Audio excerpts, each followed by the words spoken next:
हरे Krishna friends, Radhe Radhe. कैसे हो आप लोग? आशा करती हूँ कान्हा जी की कृपा से आप सभी लोग अच्छे होंगे और स्वस्थ होंगे। तो फ्रेंड्स, आज मैं आप सभी के सामने एक लड्डू गोपाल जी की ऐसी लीला बताऊंगी जिसको सुनकर आप भी आश्चर्यचकित रह जाओगे। तो फ्रेंड्स, यह लीला हमारे लड्डू गोपाल जी ने की है रामनगर के एक मंदिर में। हाँ फ्रेंड्स, रामनगर के एक मंदिर में हमारे लड्डू गोपाल जी विराजमान थे और वो उस मंदिर में कई वर्षों से थे। तो वहाँ के जो पंडित थे वो उनकी बहुत अच्छे से सेवा करते थे, प्रतिदिन सेवा करते थे। और रात्रि के समय जब वह अपने घर जाते थे तो वहाँ पर लड्डू गोपाल जी को छोड़कर नहीं जाते थे, अपने साथ ही अपने घर पर लेकर जाते थे। उनका घर मंदिर के बिल्कुल पास में ही था। तो फ्रेंड्स, ऐसा चलता रहा। वो बहुत अच्छे से सेवा करते थे, बहुत अत्यधिक प्रेम करते थे लड्डू गोपाल जी से, यहाँ तक कि उनका पूरा परिवार बहुत प्रेम करता था उनसे। तो फ्रेंड्स, जैसे आपको पता है कि मंदिर में सुबह 4 बजे से ही लाइन लग जाती है। कभी कोई आता है, बहुत सी औरतें ऐसी होती है कि सुबह के टाइम मंदिर में 4 बजे ही चली जाती है और 4 बजे जाकर पूरा मंदिर धोती है, वहाँ पे झाड़ू सेवा करती है, बहुत सारी सेवाएं करती है जो वो मंदिर में जाके करती है। तो फ्रेंड्स, उन्हीं में से एक औरत थी। जब वह मंदिर में जाती थी और सुबह के टाइम उसका प्रतिदिन का यह काम था कि जो वहाँ पर जैसे मंदिर में अलग अलग मंदिर बने हुए थे। दुर्गा माँ का मंदिर अलग था, बृहस्पति भगवान जी, हमारे जो विष्णु भगवान जी हैं, उनका मंदिर अलग था, और जो हमारे शिव जी भगवान जी हैं उनका मंदिर अलग था। अर्थात मतलब मंदिर के अंदर ही जहाँ पर शिवलिंग रखी है वहाँ पर पार्वती माता और गणेश जी ये सब मतलब विराजमान थे वहीं पर। तो उनका मंदिर था। तो वह प्रतिदिन जो शिवलिंग वाला, जो हमारे शिवजी भगवान जी वाला मंदिर था, प्रतिदिन वहाँ पर पानी से धोती थी, उनकी प्रतिदिन सफाई करती थी अच्छे से वहाँ पर, और फिर पूजा अर्चना जो थी वो करती थी। तो फ्रेंड, ऐसे ही वो जब जैसे डेली प्रतिदिन पूजा करती थी और विष्णु भगवान जी के मंदिर के सामने से निकलती थी झाड़ू लगाते हुए, तो उसकी नज़र लड्डू गोपाल जी पर पड़ती थी। ऐसा करते करते उसको कई महीने बीत गए। तो जब भी वो लड्डू गोपाल जी को देखती थी तो उसे मतलब कुछ ऐसा एहसास होता था कि उनको वो मैया मैया कह के पुकार रहे हैं। तो फ्रेंड्स, उसको लगता था कि ऐसे ही उसका मन का वहम है।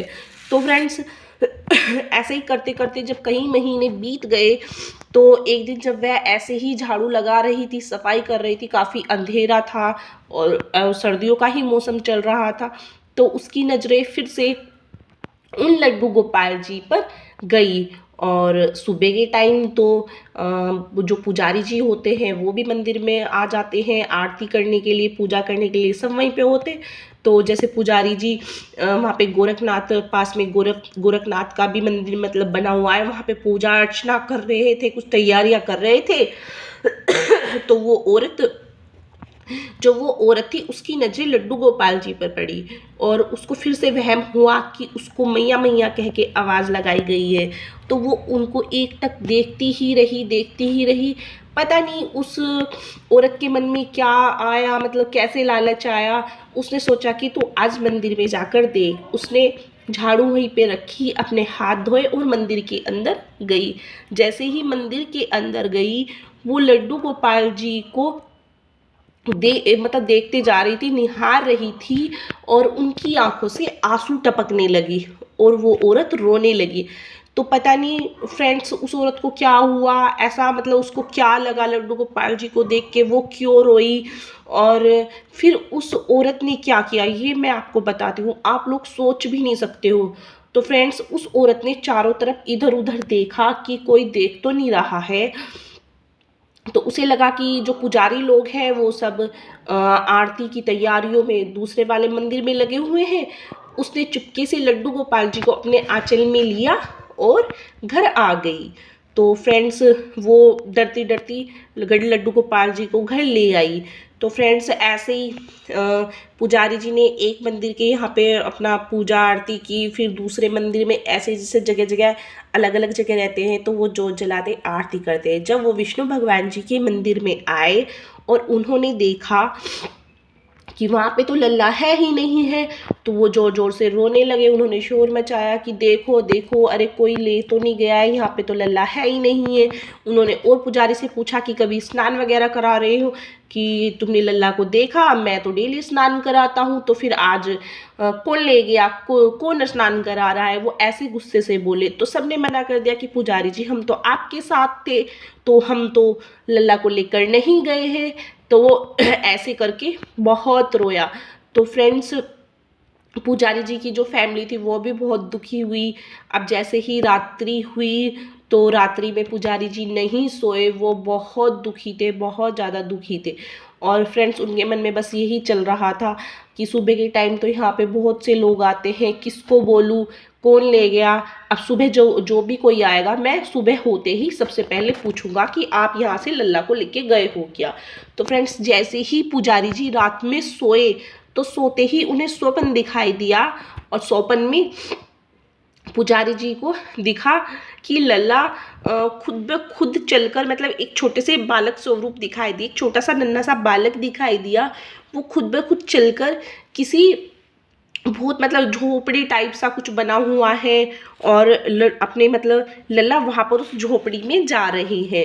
तो फ्रेंड्स एकदम से पुजारी जी की आँख खुल गई और पुजारी जी को लगा कि लल्ला कहीं स्वयं अपनी मर्जी से तो नहीं गए हैं।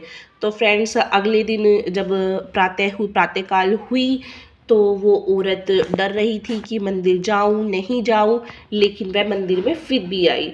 तो वो ऐसे ही साफ सफाई में लग गई, पूजा करने लगी। तो ना जब उसने देखा कि पुजारी जी आज उदास बैठे हैं और उनके साथ के जो और पुजारी हैं वो सब पूजा आरती में लगे हुए, तो उस औरत को बुरा लगा और वो औरत उन पुजारी जी के पास गई और बोली कि पुजारी जी मुझे क्षमा कर दो। पुजारी जी ने कहा क्या हुआ बेटा, आप ऐसे मतलब क्यों मुझसे क्षमा मांग रहे हो, क्षमा मांग रहे हो, क्या हुआ? तो बोली कि पुजारी जी मुझे 3-4 महीने हो गए थे, मैं डेली ऐसे प्रतिदिन यहाँ पे सेवा करती थी, और पता नहीं क्यों मैं जब भी उनकी साइड को देखती थी, लल्ला की साइड को देखती थी, तो मुझे ऐसा लगता था कि वो मुझे पुकार रहे हैं। तो पुजारी इतना बोलते ही पुजारी जी को लगा कि ये तो लल्ला की बात कर रही है, अरे ये लल्ला को यही लेके गई है। वो बोली, पुजारी जी बोलने गए मेरे लल्ला कहाँ है, मुझे बताओ, मुझे अभी ला के दो लल्ला को। तो बोली पुजारी जी पहले मेरी बात सुनो, मैं आपको बताती हूँ, फिर मैं आपको लल्ला ला कर दे दूँगी। तो पुजारी जी कहने लगे ठीक है बताओ। तो वो औरत कहने लगी कि पुजारी जी मैं जब झाड़ू लगा रही थी, साफ सफाई कर रही थी, तो मुझे मेरी नज़र लल्ला पे पड़ी, तो मेरे मन में आया क्यों ना आज मैं अंदर जाके देखूं, कि मेरे मन का वहम है ये है कि लल्ला मुझे आवाज़ लगाते, आज मैं लल्ला के पास जाकर देखती हूँ। तो पुजारी जी जब मैं अंदर गई तो उनको देखते ही खुद ब खुद ना मैं दुखी थी ना मैं खुश थी, पता नहीं मुझे क्या हुआ, और मेरी आंखों से अश्रु की धारा चलने लगी। तो तभी पता नहीं क्यों मेरे मन में लालच आया, मैंने एकदम से लल्ला को अपने आंचल में लिया, उनको प्यार किया, दुलार किया, और फिर वहाँ पर विराजमान करने का मेरा मन ही नहीं किया, मैं उनको चुपके से यहाँ से ले गई। तो फिर पुजारी जी को उस औरत ने बोला मैं आपको, मेरा मन तो नहीं है, बिल्कुल भी नहीं है, और मैं लल्ला से अलग नहीं हो सकती हूँ, पर लेकिन आप के लल्ला हैं, आपने इतने दिन से उनकी सेवा की है, तो मैं मंदिर में ही आके उनकी सेवा कर लिया करूँगी और आपको आपके लल्ला लौटा दूँगी। तब पुजारी जी ने उस औरत को बोला कि नहीं, ये तो प्रभु की इच्छा थी और प्रभु स्वयं आपके पास आना चाहते थे। मुझे रात्रि में ही स्वप्न में लल्ला ने दर्शन दे दिए थे और वो खुद ब खुद आपके घर जाना चाहते थे, और वो स्वयं अपनी मर्जी से गए हैं। तो फ्रेंड्स कुछ ऐसी ही लीला हमारे लल्ला ने रामनगर के एक मंदिर में की है। तो फ्रेंड्स आप सभी लोगों को यह लीला कैसी लगी? अगर अच्छी लगी हो तो प्लीज़ वीडियो को लाइक करना, ज़्यादा से ज़्यादा शेयर करना और चैनल को सब्सक्राइब करना। मैं मिलती हूँ आपको और एक नई वीडियो के साथ, तब तक के लिए जय श्री कृष्णा, राधे राधे।